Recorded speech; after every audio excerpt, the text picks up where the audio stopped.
For part C, let's just do that. Well, an is equal to ln divided by n to the power of n.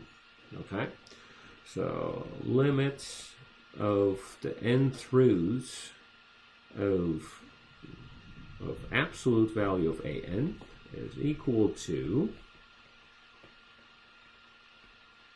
absolute value of ln n over n to the power of n, close absolute value sign. Okay, good. One thing I can do, as I said, is just like replacing the absolute value by the nth power. You're going to be very rigorous for this, right?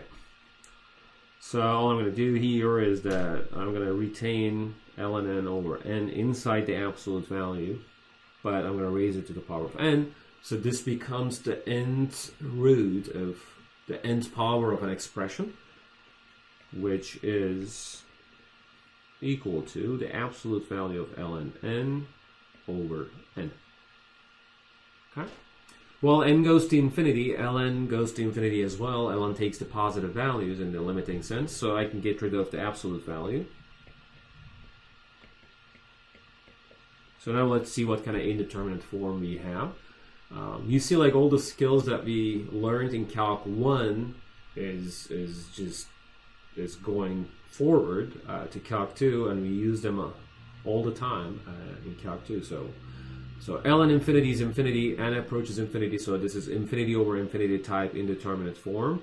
And since we know the L'Hopital's rule, why don't we apply that? So the derivative of ln n is 1 over n, and the derivative of n in the bottom is 1. So this becomes limit of 1 over n. Okay.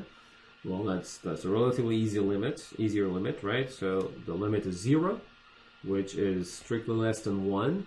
Going back to the ratio test, when the limit is less than 1, the series converges absolutely.